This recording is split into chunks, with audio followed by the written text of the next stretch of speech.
Bonjour à toutes et à tous, bienvenue dans C'est votre emploi, ravi de vous retrouver. Comme tous les mercredis, on va faire le tour de l'actualité de l'emploi dans les Bouches-du-Rhône. Avec nous, comme chaque semaine, Alexia Diffre du groupe Lavarap. Bonjour Alexia. Et bonjour. On va parler dans un instant avec notre invité que je salue, Gérard Gazet, le maire LR d'Aubagne et président de la mission locale du pays d'Aubagne et de l'Étoile. On va parler des actions en faveur de l'emploi dans le bassin d'Aubagne. Mais avant, on va parler avec toi, Alexia, des secteurs qui recrutent actuellement. Et on commence avec une offre de l'Occitane, c'est ça? Tout à fait, une offre à pourvoir en CDI sur Aix-en-Provence de l'Occitane qui recherche un ou une conseillère de vente. Pour ce poste, on va vous demander l'accompagnement de la clientèle, mais également la gestion de l'image du magasin et enfin la promotion des produits. Ce qu'on va vous demander essentiellement sur ce poste, c'est d'être souriant, passionné, autonome. Si vous pensez avoir le profil, n'hésitez pas à déposer votre candidature sur le site internet qui s'affiche à l'écran. Deuxième offre pour cette semaine, mais pas qu'une offre, 80 offres à pourvoir pour ArcelorMittal qui recherche des postes en alternance sur Fos-sur-Mer. On va vous demander des postes en mécanique, en électrotechnique, en automatisme ou en génie civil. Si vous préparez des diplômes du bac au bac+5 et que vous êtes en recherche actuelle d'une offre en alternance, c'est sur le site internet qui s'affiche que vous devez aller postuler. Et enfin, dernière offre pour cette semaine, et c'est une offre à pourvoir en CDD pour l'entreprise Aon, qui est une entreprise d'assurance qui recherche un ou une technicien sur les sinistres à Marseille. Là, on va vous demander sur ce poste la gestion administrative des sinistres, mais aussi l'analyse des contrats. Si vous avez un bac plus de BTS en assurance et une expérience de 2 ans, que vous êtes en recherche sur le bassin de Marseille, n'hésitez pas à déposer votre candidature pour postuler. Merci beaucoup Alexia, tout de suite c'est notre invité.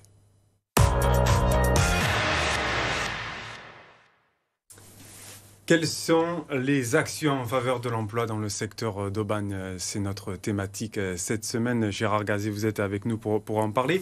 Le taux de chômage de la commune d'Aubagne demeure plus élevé que celui du département des Bouches-du-Rhône. Comment tout d'abord l'expliquer? Écoutez, je crois que c'est structurel et historique chez nous. Donc on fait de gros efforts pour développer de l'activité économique. Donc on est sur une pente intéressante puisqu'on est en train de réduire l'écart donc avec le delta du département. Mais il reste beaucoup à faire. Et puis on a aussi une population de jeunes sur Aubagne qui est très importante puisqu'il y a à peu près 8000 jeunes sur Aubagne, ce qui représente quand même 17% de la population. Eh bien, il faut pouvoir se réformer, proposer des formations, proposer de l'emploi, c'est ce qu'on essaie de faire. Et alors, 17% de jeunes sur cette commune, ils sont accompagnés par une mission locale emblématique du territoire du pays d'Aubagne et de l'Étoile. Comment ça se passe concrètement cet accompagnement sur ce bassin d'emploi? Donc la mission locale, vous le savez, donc elle a pour but d'accompagner les jeunes entre 16 et 26 ans. Sur Aubagne, ça représente à peu près 2500 jeunes qui sont suivis par une équipe composée donc d'une trentaine de personnes avec donc cette volonté de pouvoir adresser bien sûr soit la formation, soit trouver de l'emploi directement pour les jeunes. Mais pas que, puisque là aussi, on s'aperçoit qu'un certain nombre de jeunes sont décrocheurs, qui ont des problèmes à la fois de logement, ont des problèmes donc de transport, ont des problèmes donc de santé. Et donc, il faut pouvoir s'occuper de l'ensemble de ces sujets-là. Quand on est maire d'une commune comme Aubagne et qu'on est en même temps président de la mission locale, qu'est-ce que ça change en fait dans l'implication de la ville sur ces questions d'emploi des jeunes? Ça change surtout que l'on est très au contact de la population. Moi, je reçois plusieurs après-midi par semaine et je consacre une après-midi quasiment à recevoir des gens qui ont des soucis, soit en termes de logement, soit en termes d'emploi. C'est ce qui nous permet, je dirais, d'être dans la bonne température, de comprendre les difficultés qu'ont ces jeunes et ces moins jeunes d'ailleurs pour trouver un emploi. Et puis, donc, en étant président de la mission locale, comme vous le savez, la mission locale, c'est aussi une ouverture complète dans le conseil d'administration. Nous avons toutes les zones d'activité de la ville d'Aubagne qui sont présentes. Nous avons France Travail qui est présent. Nous avons l'État qui est présent. Et donc, nous avons toutes les institutions qui s'occupent quelque part, soit du développement économique, et qui dit développement économique, dit aussi, bien sûr, fournisseur d'emploi. Et donc, on est au contact, je suis au contact en tant que maire des gens qui ont des besoins et de l'autre côté, des offres qui peuvent être proposées. Vous avez évoqué des zones d'activité. On a sur Aubagne des zones d'activité assez dynamiques. On le rappelle, la zone des Palus, la zone de Napoléon et la zone autour de Luvonne. C'est ça. Comment on donne accès à ces jeunes-là, à ces zones-là qui sont quand même pas dans le centre-ville? Comment on fait pour y accéder? Alors, vous posez donc la question de la mobilité, donc c'est bien évidemment... Un des premiers freins à l'emploi. Exactement, et donc c'est bien la volonté de la ville d'Aubagne, avec bien sûr la métropole et sa présidente Martine Vassal, que de développer donc une mobilité. Vous voyez bien les efforts qui sont faits sur l'ensemble de la métropole, et en ce qui nous concerne, nous, sur Aubagne, on a développé 2 types donc de mobilité. C'est à travers donc le bus à haut niveau de service qui va desservir la zone d'activité donc des Palus côté Aubagne et aussi donc côté Gémenos, donc puisqu'il y a cette zone d'activité sont mitoyennes.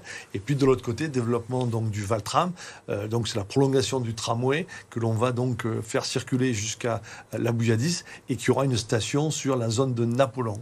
Donc c'est bien cette volonté que l'on a de pouvoir faire en sorte que de la gare centrale d'Aubagne, on puisse donc à la fois sur ces 2 transports en commun accéder aux zones d'activité. C'est ça aussi, donc développer une activité économique, la mobilité qui permet le développement économique. Sur la question de la formation, puisque c'est un des autres piliers d'accès à l'emploi, est-ce que la ville a pour volonté d'aller plus loin? Oui, et si vous êtes attentif, vous savez que demain, donc 14 mars, nous aurons une grande conférence de presse avec le président de Aix-Marseille Université, donc le président Berton, où nous allons donc annoncer sur Aubagne la création de ce que l'on appelle donc Aubagne Campus, qui est donc un recueil de l'ensemble des formations que l'on met en place sur post-bac, que l'on met en place sur Aubagne. Ça, c'est pour le post-bac, mais bien sûr, il y a des personnes aussi qui ne sont pas qualifiées à ce niveau-là, sur lequel on doit travailler, et c'est donc la relation avec les zones d'activité, c'est-à-dire les entreprises qui sont sur les zones d'activité, avec lesquelles nous travaillons au niveau de la mission locale, en permanence sur des job dating, sur un certain nombre donc de propositions qui font que l'on est plus réactif. Sur les 2500 jeunes qui cherchent sur Aubagne, donc que l'on suit sur Aubagne au niveau de la mission locale, on a en 2023 proposé 4000 contrats. Donc voilà, donc des contrats de CDD, des contrats de 3 mois, de 6 mois. Donc voilà, ça montre bien la dynamique que nous avons sur notre territoire. Et on est sur le plan de l'inclusion, par exemple, 16% au-dessus de la moyenne régionale. On est à 57% de jeunes qui, passant par la mission locale, vont trouver donc un emploi dans l'année. Donc voilà, ça c'est vraiment des chiffres très intéressants. Il y a aussi la construction d'un nouvel hôpital à l'horizon 2030 au niveau du terrain des Gargues, situé dans la zone des Palus.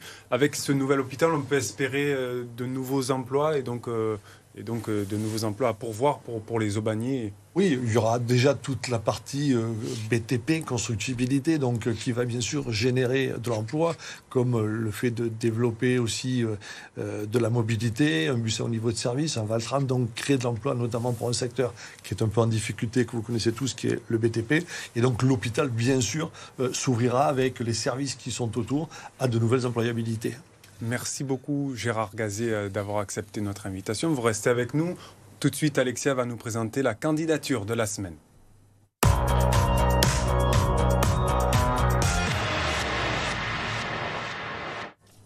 Et c'est Kylian cette semaine qui nous a sollicité, c'est ça? C'est Kylian qui nous a envoyé sa candidature pour une alternance en droit douanier. On l'écoute. Bonjour, je me présente Agoun Kylian, étudiant en master 1 de droit fiscal à la faculté d'Aix-en-Provence. Je prépare actuellement l'examen du CRFPA. Animé par ma curiosité naturelle et mon esprit d'entreprise, je m'appuie sur ma détermination et ma capacité de travail pour réaliser des projets significatifs.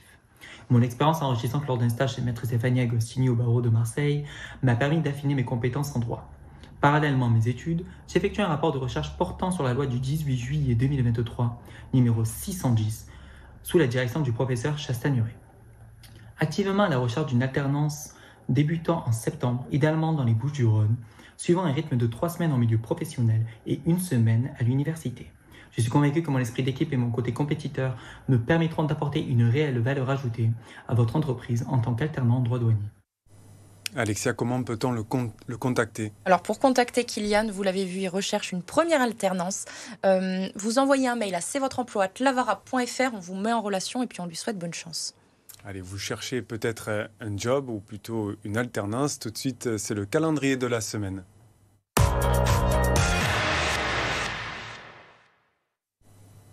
Alexia, premier rendez-vous. Premier rendez-vous incontournable dans notre département, c'est le salon de l'alternance, le salon régional des métiers et de l'alternance qui aura lieu vendredi 15 et mardi 16 au Parc Chanot à Marseille. C'est de 9h30 à 17h. Toutes les formations proposées sur notre département et notamment les formations en alternance vous seront présentées sur la journée. Si vous voulez vous inscrire à cet événement et découvrir la liste des exposants, rendez-vous sur le site internet qui s'affiche à l'écran. Deuxième rendez-vous pour cette semaine et cette fois on va parler des métiers de l'industrie. C'est à la Cité des métiers de Marseille. C'est le mardi 19 mars prochain de 10h à midi. On vous présente les formations et les entreprises surtout qui recrutent sur notre département, sur les métiers de la métallurgie, mais aussi de la plasturgie et toutes les technologies qui en découlent. Si vous souhaitez vous inscrire sur cet événement, rendez-vous sur le site de la Cité des métiers. Et enfin, dernier rendez-vous pour cette semaine. Et c'est également le mardi 19 mars prochain. C'est un job dating toujours dans les métiers de l'industrie, de l'aéronautique cette fois. C'est au musée de l'aviation à Saint-Victoré. On va vous présenter, 200 ingénieurs viennent vous présenter leur métier et aussi tous les métiers qui découlent de l'aéronautique sur notre bassin d'emploi. N'hésitez pas à vous rendre sur le site internet qui s'affiche à l'écran pour vous inscrire. Merci beaucoup Alexia d'être présente chaque semaine à nos côtés. Merci beaucoup Monsieur le maire Gérard Gazet. Merci à vous. Restez avec nous, l'information se poursuit dans un instant sur BFM Marseille Provence. À tout de suite.